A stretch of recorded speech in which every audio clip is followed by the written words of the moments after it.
Third scale Vexthor's antenna twitched as he studied the anomalous readings on his command console. The unknown vessel had appeared at the edge of their detection range 20 minutes ago, its energy signature unlike anything in the Federation database. Analysis complete. Third scale, his sensor officer reported, mandibles clicking nervously. The vessel appears to be utilizing some form of primitive fusion drive. Hull composition is unusual. Primarily metallic alloys, but arranged in layers we don't quite understand. Vexthor's inner eyelids flickered in confusion.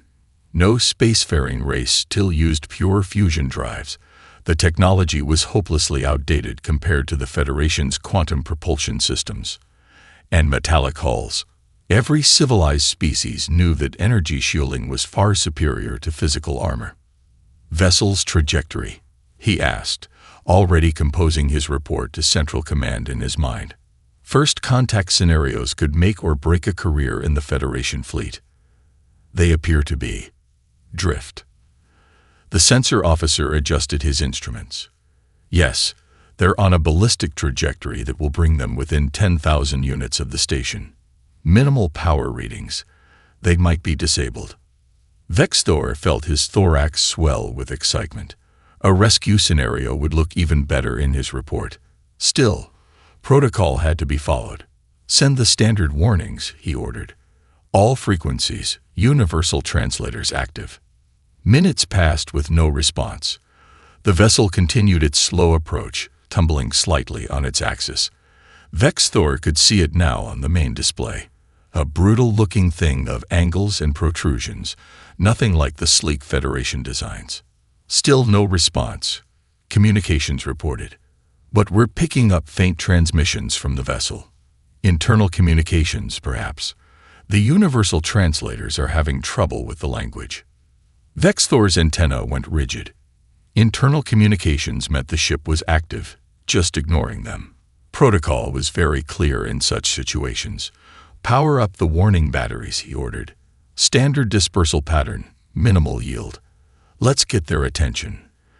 The station's defensive arrays hummed to life, spitting out a carefully choreographed pattern of energy bolts designed to bracket the approaching vessel without causing damage. It was a display perfected over centuries of first contact scenarios, guaranteed to demonstrate Federation superiority, while minimizing the risk of actual conflict. The bolts struck true, impacting the vessel's hull in a perfect hexagonal pattern. Vexthor waited for the inevitable response. The panicked transmissions, the immediate course corrections, the humbling of yet another lesser species before Federation might. Instead, his sensor officer screamed. Energy absorption rates impossible. The younger officer's carapace had gone pale. The hull, it's not just absorbing the impacts, it's getting stronger. Some kind of molecular restructuring. Third scale, these readings make no sense. Before Vexthor could respond, every console in the command center lit up with an incoming transmission. The universal translator squawked, and a voice filled the room. A harsh, aggressive sound that made his defensive scales stand on end. "This is Captain Sarah Chen of the UES Thermopylae," the voice growled in passable standard. "Your weapons fire just killed 3 of my crew members who were conducting hull repairs. We weren't approaching your station. We were dead in space fixing our ship." Vexthor felt his blood run cold. Casualties. Impossible. The warning shots were specifically calibrated to. "You have exactly 1 minute to explain yourselves," Captain Chen continued. "After that, I will be forced to consider this an act of war against the United Earth Federation. And trust me, you don't want that." "Preposterous," Vexthor muttered, but uncertainty crept into his voice. "They're lying. No species would conduct repairs on the exterior of a vessel in space. The risks." Third scale, his sensor officer interrupted, voice shaking. "I'm detecting multiple hull breaches in their vessel. And life signs. Inside the breaches. They're actually out there, working in space, in suits that our sensors barely register as technology." The implications hit Vexthor like a gravity wave. a species that routinely worked in hard vacuum, that built ships expecting to take damage, that had somehow transformed a primitive fusion drive and metallic hull into something that could shrug off Federation weapons. 30 seconds, Captain Chen's voice cut through his thoughts. Your next words better be good, or you'll learn exactly why human ships are built the way they are. Vexthor looked at the crude, brutal vessel on his display with new eyes. Not primitive, he realized, purposeful. Built by a species that conquered space through determination rather than elegant technology. His career wouldn't be made by this encounter, he realized. But it might very well be ended by it. Captain Chen, he said carefully, on behalf of the Skthuri Federation, I extend our deepest apologies. Chief Intelligence Officer Exvil stared at the human sitting across from him in the interrogation chamber. The merchant had been captured 3 days after the Thermopylae incident, his small trading vessel disabled by a carefully calibrated quantum pulse. The Federation needed answers, and this human, James Cooper, according to his credentials, might provide them. This hull design, Exvil said, sliding a holographic blueprint across the table. Explain it. Cooper glanced at the image and shrugged, a disturbingly fluid motion of his load-bearing endoskeleton. Standard Garrison-class light freighter, double-hulled with reactive armor layers and point defense systems. Pretty basic stuff. Basic. Exvil's translator must be malfunctioning. Your vessel has more armor than our heavy cruisers. Well, yeah. Cooper leaned forward, his exposed teeth making Exvil instinctively recoil. Space is dangerous. Micrometeorites, radiation, pirates. Better to build tough than sorry. But the energy requirements, the structural stress. That's why we still use fusion drives, Cooper explained, as if teaching a child. Sure, your quantum drives are more efficient, but fusion gives us raw power when we need it, and the heat helps temper the armor during combat. Exvil's internal processors struggle to make sense of this. During combat, merchant vessels aren't meant for combat. Cooper's face arranged itself into what the briefing documents called a smile. Tell that to the pirates. Look, everything humans build is meant for combat, one way or another. It's kind of our thing. Explain. Historical necessity, Cooper said, stretching in his chair. We spent centuries fighting each other before reaching space. When we finally got up here, we brought those lessons with us. Every human ship, even civilian ones, is built assuming it'll eventually have to fight. Exvil activated a different hologram. Footage from the Thermopylae incident. These crew members, he said, indicating the suited figures working on the hull. They died during routine maintenance. Yeah, that was bad form on your part. Cooper's expression darkened. EVA teams are vulnerable. That's why we're so serious about unannounced weapons fire. Those were engineers, not soldiers. But why risk organic crew for maintenance? We use automated systems. Because machines break, humans adapt. Cooper tapped the hologram. Those engineers probably had backup manual tools, mechanical suits that work without power, and enough training to complete their mission, even while being shot at. That's just standard procedure. Exvil felt his defensive scales rippling. You train merchant crews for combat situations. We train everyone for everything, Cooper said. My navigator can run the engines. My cook knows emergency medical procedures. And yes, I can fight if I have to. Cross-training keeps us alive out here. This makes no sense, Exvil protested. Your technology is primitive, your methods inefficient. By all logical analysis, your ships should be easy to destroy. Cooper actually laughed, a harsh barking sound that set off security alerts. Yeah, the Thermopylae proved that theory wrong, didn't it? Here's what you're missing. We don't build ships to be indestructible. We build them to be survivable, to keep fighting even after taking damage that would cripple one of your superior vessels. The human stood up, his full height making Exvil step back. Want to know the real difference between us? You see a ship as a weapon platform. We see it as a fortress, a home, and a weapon. In that order. You build your ships to win fights. We build ours to survive them. Are you threatening me? Nah, just explaining why the Thermopyla's captain was so pissed. You didn't just attack her ship, you attacked her home and killed her family. In human terms, that's about as bad as it gets. Axel reviewed his mission parameters. He needed to understand human capabilities, to find weaknesses. Instead, he was discovering that what the Federation had dismissed as technological inferiority was actually a different kind of strength altogether. One last question, he said. The Thermopyla's hull actually grew stronger when hit by our weapons. How? Trade secret, Cooper grinned. But here's a free tip. Now that we know how your weapons work, every human ship in space is probably being retrofitted to counter them. Like I said, we adapt. As the human was led back to his cell, Axel composed his report to Federation Command. How could he explain that they had fundamentally misunderstood these humans? That their perceived weaknesses were deliberate choices, their primitive technology a form of sophistication the Federation had never considered. The last line of his report read, "Exercise extreme caution. Human vessels are not merely ships. They are expressions of a warrior culture that treats survival as an art form." The Thermopyla incident was not a fluke. It was a demonstration. Corel adjusted their holographic disguise for the 1,000th time as they watched the human children play in the station's recreational area. After 3 weeks undercover as a maintenance worker on Ganymede Station, the Federation's master spy was still struggling to understand these contradictory creatures. The game the children were playing caught their attention. A black and white board with carved pieces. Chess, they called it.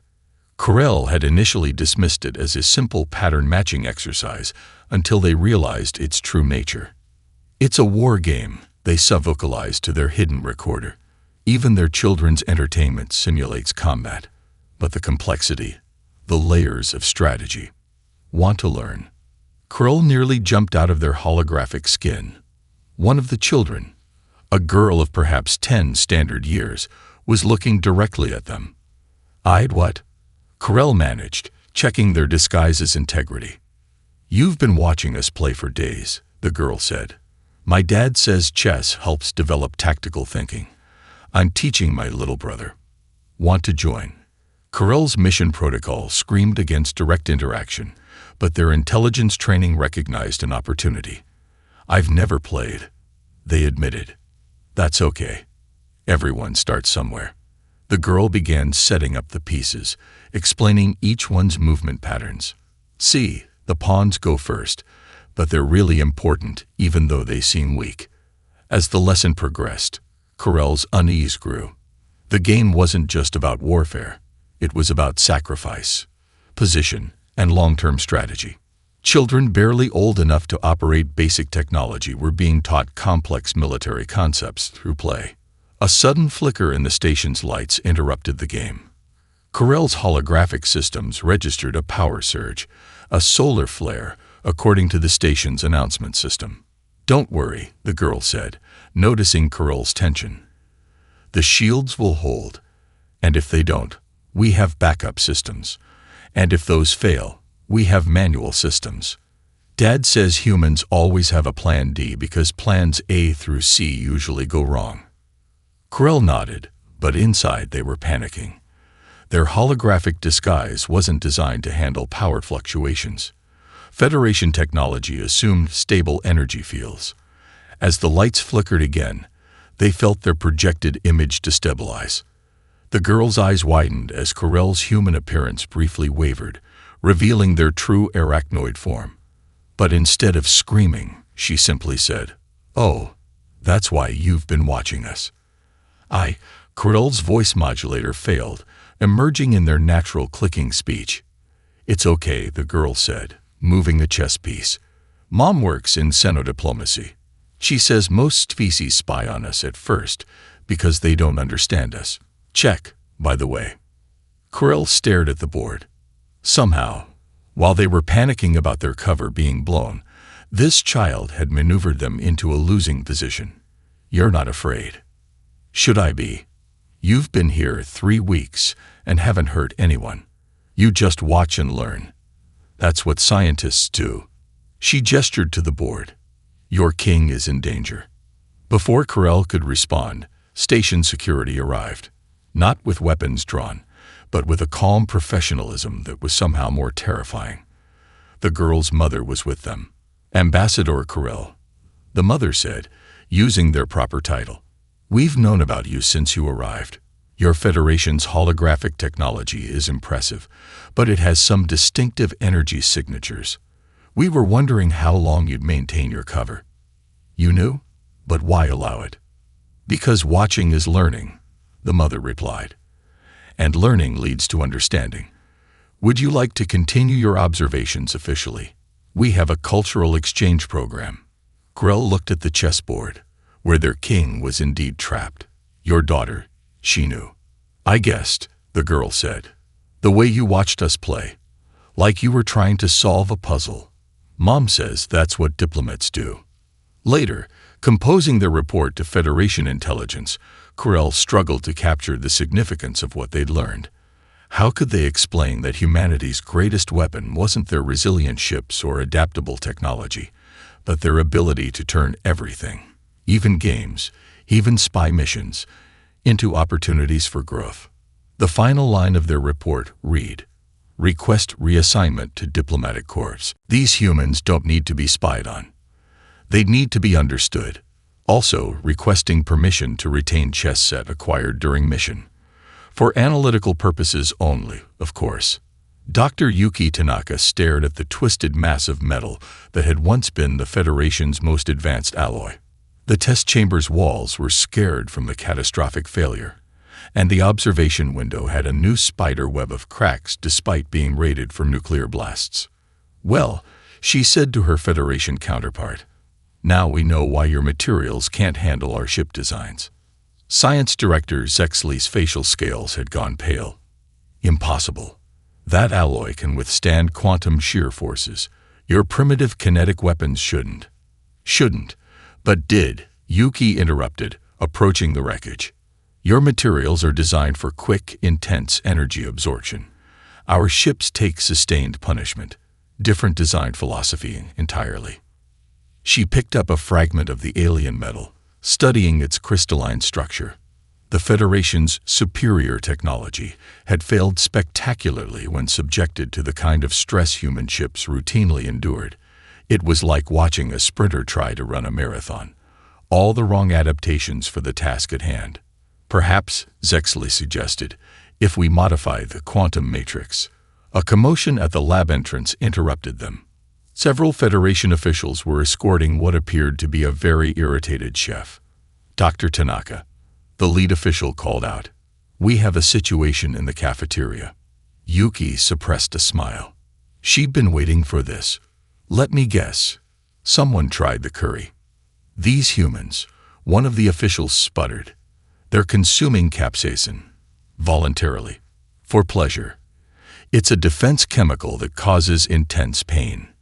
And it's delicious, Yuki said, but her mind was already racing down new pathways. Pain. Defense. Energy absorption. Zexley, what if we've been thinking about this all wrong? She rushed to her workstation, pulling up molecular diagrams. Look at your alloy structure. It's designed to deflect energy, right? But what if instead we designed it to enjoy the pain? I don't follow, Zexley said.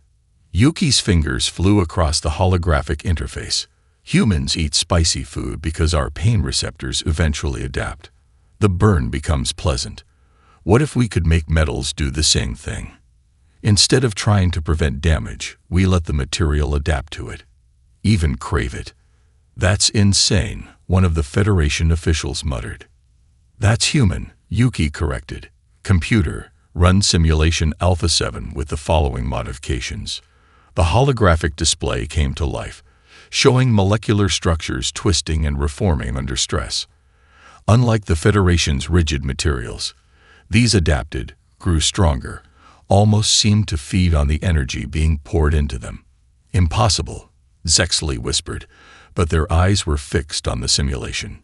3 months ago, You thought our ships were impossible too, Yuki reminded them. Now you're trying to copy them. The difference is, we're not trying to make perfect ships that never get damaged. We're making ships that get stronger when they're hurt.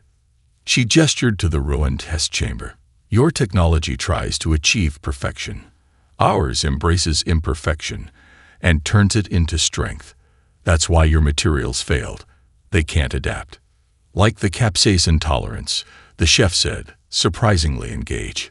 The more you eat, the more you can handle. Exactly, Yuki exclaimed. Now imagine armor that works the same way. The more you hit it, the tougher it gets. Not because it's deflecting energy, but because it's absorbing it, adapting to it, using it. The lab erupted into activity as both human and Federation scientists began running calculations. Yuki stood back, watching as two fundamentally different approaches to technology began to merge into something entirely new. Dr. Tanaka, Zexley said quietly, if this works. When it works, she corrected. When it works, they conceded, it will revolutionize not just military technology, but everything we thought we knew about materials science. Yuki nodded, already thinking about applications beyond ship armor. That's the thing about humans, Zexley. We don't just adapt to survive. We adapt to thrive. Now, who's hungry for some curry? I find spicy food helps me think better. The Federation officials blanched, but Zexley, after a moment's hesitation, stepped forward. In the interest of science, they said, I volunteer to experience this capsaicin adaptation process firsthand. Yuki grinned. Maybe there was hope for cross-species understanding after all. Sometimes it just took a little pain to forge something stronger. Trade Commander Vexnar had endured enough humiliation. For the third time this cycle, human merchants had somehow circumvented his carefully crafted trade restrictions. Their primitive vessels, laden with goods that should have been impossible to transport through quantum-monitored space, kept appearing at Federation ports. Target that station, he ordered, his scales flushed with anger. Show these humans the price of defiance. His flagship, the Quantum Ascendant, brought its weapons to bear on the small trading post. It was barely more than a collection of habitation modules and docking arms, defended by a handful of outdated point defense batteries. This would be a simple lesson in Federation superiority. Sir, his tactical officer interrupted. Regulations require a warning before fire. The Quantum Ascendant's main battery lit up space with coherent energy beams, striking the station's central hub. Vexnar waited for the satisfying sight of the structure breaking apart. Instead, the station's outer hull began to glow. Sir, the tactical officer's scales had gone pale. Energy readings they're climbing. The station's hull is absorbing our weapons fire. Before Vexnar could respond, the station's outdated defense batteries swiveled with impossible speed. But instead of energy weapons, they launched what appeared to be solid projectiles. Evasive action. Vexnar ordered, but it was too late. The projectiles struck with devastating precision, somehow passing straight through their quantum shields, as if they didn't exist. Multiple hull breaches, someone shouted.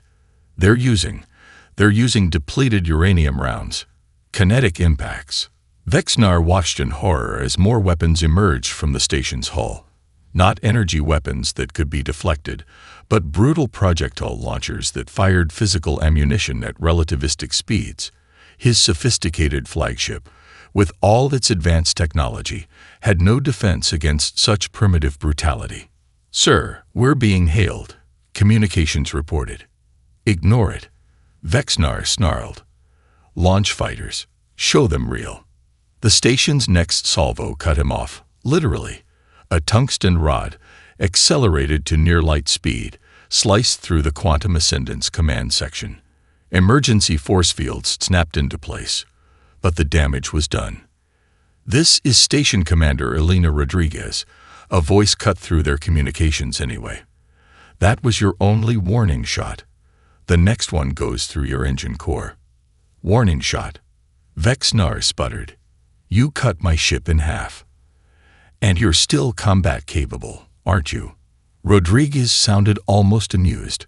We assumed you built your ships to similar standards as ours. Was I wrong?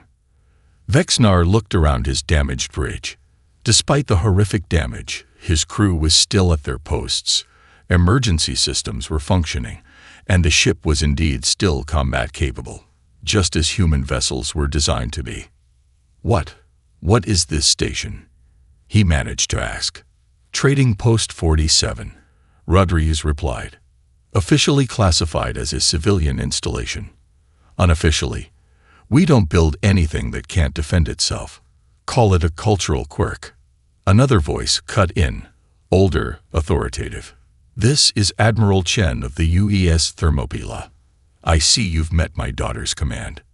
She's been looking forward to testing those new hybrid defense systems. Vexinar's blood ran cold. The Thermopylae. The same ship that had. Yes, that Thermopylae, Chen confirmed, as if reading his mind. We've learned a lot about your weapons since our last encounter. Your energy beams are impressive, but they have one major flaw. They don't work very well against materials designed to absorb and redirect energy. Materials like, say, our hull plating. You planned this, Vexnar realized. Of course we did. Alina's station needed a live fire test of its new defenses. You volunteered. A pause. By the way, those tungsten rods she's using. They're just recycled Federation armor. Ironic, isn't it? Vexnar looked at his tactical display. More human ships were emerging from quantum space, not the primitive vessels he was used to seeing, but hybrid designs that combined Federation technology with human engineering principles. Stand down, Commander, Chen suggested. You've already taught us everything we needed to know about your combat capabilities. Don't make us demonstrate everything we've learned. As Vexinar gave the surrender order, he couldn't help but admire the elegant brutality of it all. The humans hadn't just adapted to Federation technology. They'd transformed it into something entirely new. Something that combined the best of both worlds with devastating effectiveness. Welcome to the future of space combat, Rodriguez transmitted. We'll try not to damage your ship too much during boarding. After all, we might want to study its design. We learn fast. Fleet Instructor Razkol faced the newest class of Federation cadets, his battle-scarred carapace a testament to his recent encounter with human combat doctrine. The classroom's holoprojector displayed the image of a human vessel, the now infamous Trading Post 47. This, he clicked his mandibles for emphasis, is what Command thought was a civilian installation. I was there when it handed the Quantum Ascendant its first defeat. Today, you will learn why we failed. A cadet raised an appendage. Sir, our technical superiority is meaningless. Razkol cut in. Watch this footage. The holoprojector shifted, showing a human vessel during combat. Its bridge was exposed to space, atmosphere venting into the void. Yet the crew remained at their stations, suited figures working with mechanical controls and hand signals. Impossible, another cadet muttered. No ship can function with such damage. Human ships can, a new voice said. The cadets turned to see a human walking into the classroom. Tall, scared, wearing a Federation visitor's badge. Lieutenant Sarah Martinez, former combat engineer of the UES Stalwart. Razkol nodded. Lieutenant Martinez has agreed to assist in today's lesson. She served on one of the vessels that defended Trading Post 47. The difference, Martinez said, approaching the holoprojector, is philosophy. You build ships to prevent damage. We build them to function despite damage. She gestured, and the image changed to show a ship's internal schematic. See these redundant systems, manual backups, physical controls.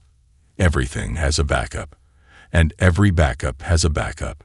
We call it engineering in depth. But the complexity, a cadet protested. The maintenance requirements. Martinez smiled, which is why every crew member is trained in multiple roles. I'm an engineer, yes, but I can also pilot, navigate, and operate weapons. Cross-training isn't just efficient, it's survival. Razkol raised his command claw. Perhaps a demonstration is in order. The lights went out. Emergency systems failed to activate. Panic rippled through the young cadets as darkness engulfed them. Power failure. Martinez's voice came calmly through the dark. What do you do? Wait for systems to reboot, a cadet suggested. You're dead. Razkol clicked. Enemy fire incoming. No power means no shields. Check emergency power. Another tried. Failed. Martins said. Common occurrence in combat. Next. Silence. Right. Martins sighed. First, eyes adjust to darkness. Always know your environment. Second, locate manual controls. Every station has them, even in Federation ships, though you rarely train with them. There was movement in the dark, then a soft clicking sound. A mechanical display lit up on the main console. No power required. Third, she continued, establish communication. In vacuum, hand signals. In atmosphere, voice or light codes. Fourth, assess damage and adapt. Your ship isn't dead until you decide it is. The lights suddenly returned. The cadets blinked, seeing their classroom had been transformed. Manual overrides were exposed. Mechanical systems revealed beneath the sophisticated electronics. Your ships, Martins said softly, are marvels of technology. But technology serves you. You don't serve it. That's the human touch. We never forget that machines are tools, not masters. But our simulations, a cadet began, cannot simulate human improvisation. Razkol interrupted. In that battle at Trading Post 47, we followed tactical doctrine perfectly. The humans, they turned their damaged ships into weapons, used debris as shields, and transformed our own technology against us. He faced his students. You're not here to learn human technology. You're here to learn human thinking. They've already mastered our quantum drives and energy weapons. But we're still struggling to understand their most basic principles. Martinez nodded. Your technology is incredible. But in combat, the most sophisticated system in the universe can be defeated by a determined enemy with a wrench and the will to survive. That's why we're here. Razkol concluded, not to copy human methods, but to understand them. Because next time we meet in combat, if, Martins corrected with a smile, if, he acknowledged, if we meet in combat again, we need to be ready for an enemy that doesn't think like us, an enemy that sees destruction as an opportunity and damage as a challenge. The cadets looked at their stations with new eyes, seen beyond the quantum interfaces to the mechanical systems beneath. Understanding, finally, that true mastery meant being able to function without the very technology they had always relied upon. Now, Martins said, reaching for the power controls, let's try that blackout scenario again. This time, show me how Federation officers adapt. High Commander Vexthor watched his fleet drop out of quantum space near the human colony of New Horizon. 500 ships, the largest Federation battle group ever assembled, emerged into normal space like a school of predatory fish. All ships report ready, his tactical officer announced. The humans have only 30 vessels defending the colony. Vexthor chittered in satisfaction. After the Trading Post 47 incident, the Federation Council had finally authorized a decisive response. These humans needed to learn their place in the Galactic Order. Energy signatures from the human fleet, sensors reported. They're different, sir. Not like anything we've encountered before. Show me. The tactical display zoomed in on the human vessels. Gone were the crude, angular ships of previous encounters. These vessels combined Federation aesthetics with human brutality. Smooth curves interrupted by weapon ports, quantum drives alongside massive fusion reactors. Sir, communications cut in. We're receiving a transmission from the human flagship. Ignore it. All ships, commence firing pattern Alpha. Let's show them what real numbers can do. The Federation fleet opened fire, hundreds of quantum beams converging on the human formation. Vex-Thor waited for the satisfying sight of ships breaking apart under the onslaught. Instead, the energy beams seemed to bend, twist, and then, "Sir, the human ships, they're absorbing our fire, some kind of hybrid shield technology. It's not just deflecting the energy, it's feeding on it." Vex-Thor's mandibles clicked in frustration. Launch fighters, override there. The space between the fleets suddenly lit up as the human ships returned fire, but they weren't using traditional weapons. Each beam that struck their hulls was being redirected, amplified, and thrown back at the Federation fleet with devastating precision. Multiple ships reporting critical damage. Tactical screamed. Their hybrid armor isn't just absorbing our attacks, it's learning from them. Each hit makes them stronger. Impossible, Vex-Thor muttered, but he was watching it happen. The human ships were advancing through his formation, shrugging off attacks that should have vaporized them, responding with weapons that combined Federation energy beams with human kinetic projectiles. "Sir," energy spiked from the planet's surface. Vex-Thor turned to the planetary displays just as New Horizons' defense grid activated.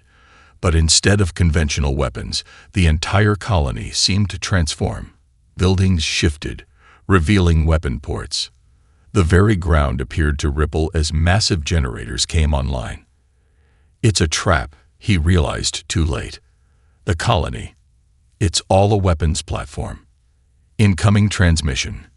Communications reported again. They're overriding our. This is Admiral Sarah Chen of the Combined Fleet. A familiar voice filled the command deck. "I see you've met our new ships. Impressive, aren't they?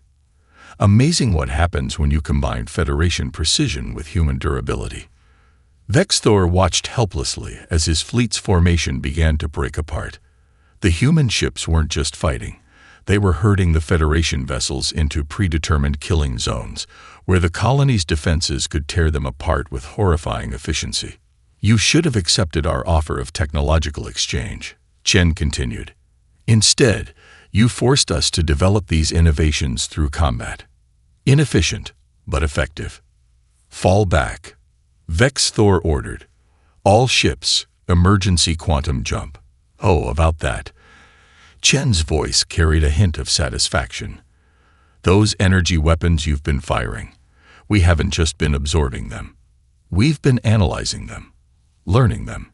You might find your quantum drives aren't quite as reliable as they used to be." As if to prove her point, several Federation ships attempting to jump simply flickered and died, their quantum cores somehow reversed by the hybrid technology they faced. "Now," Chen said, "shall we discuss terms? Or would you like another demonstration of how humans adapt technology?" Vex-Thor looked at his tactical display, watching the largest Federation fleet ever assembled being systematically dismantled by an enemy they had dismissed as primitive just months ago. An enemy that had taken their greatest strengths and turned them into weaknesses. "Terms," he said quietly. "We'll discuss your terms."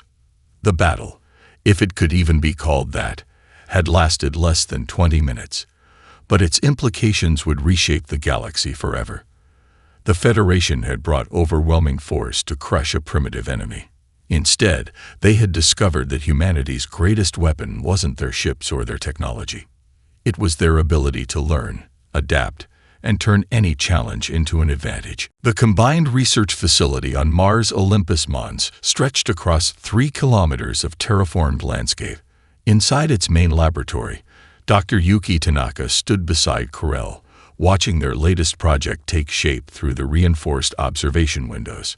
"It's beautiful," Corel clicked, their arachnoid form reflecting in the glass. Not Federation, not human, but something entirely new. The vessel under construction represented the first true collaboration between their species. Its hull gleamed with the iridescent sheen of Federation quantum alloys, but beneath that surface lay layers of human-designed reactive armor. Energy weapons were seamlessly integrated with kinetic launchers, and both quantum and fusion drives worked in perfect harmony. "Remember when you were spying on us?" Yuki asked, smiling at her now friend and colleague. "Did you ever imagine we'd end up here?" "Technically, I'm still spying on you," Corell responded, mandibles arranging in what Yuki had learned was their version of humor. "I just do it officially now. And you spy right back." A group of cadets, both human and Federation, passed by, deep in discussion about integrated combat systems. Since the Battle of New Horizon, the exchange program had expanded dramatically. Federation officers learned human resilience, while human crews mastered Federation precision. "Admiral Chen's here," Yuki noted, seeing the familiar figure entering the facility, with the Thermopylae artifacts.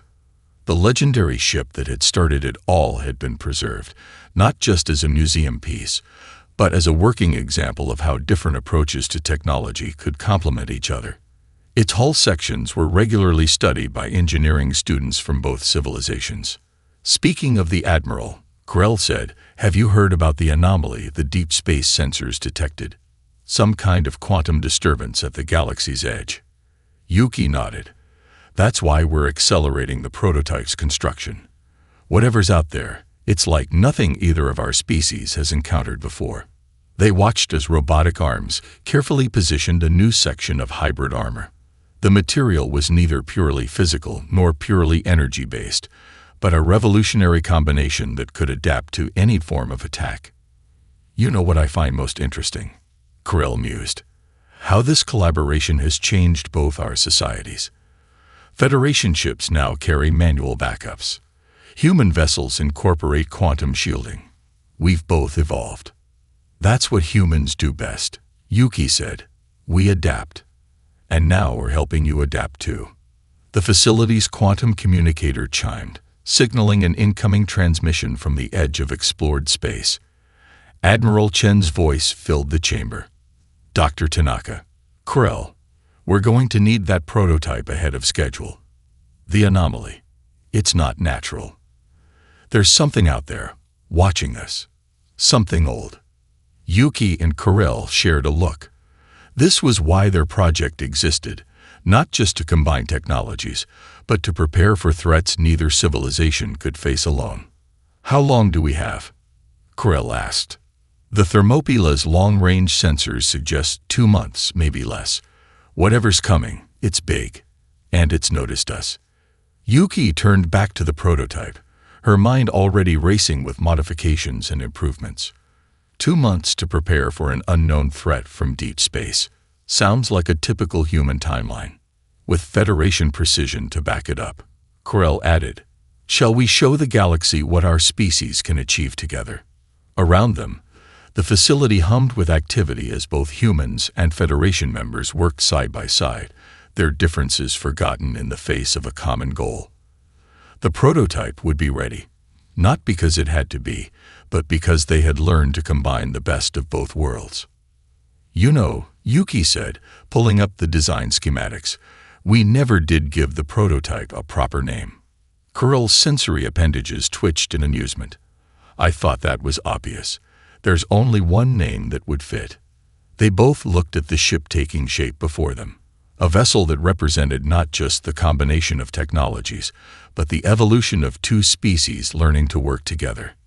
"Evolution," they said in unison. As if in response, the prototype's quantum core pulsed with energy, its hybrid systems coming online for the first time. In its sleek lines and powerful form, observers could see both the elegant precision of Federation engineering and the rugged determination of human design. Whatever waited at the galaxy's edge would face something unprecedented, a civilization that had learned to turn differences into strengths and challenges into opportunities for growth. The next chapter in their shared story was about to begin, and this time they would face it together.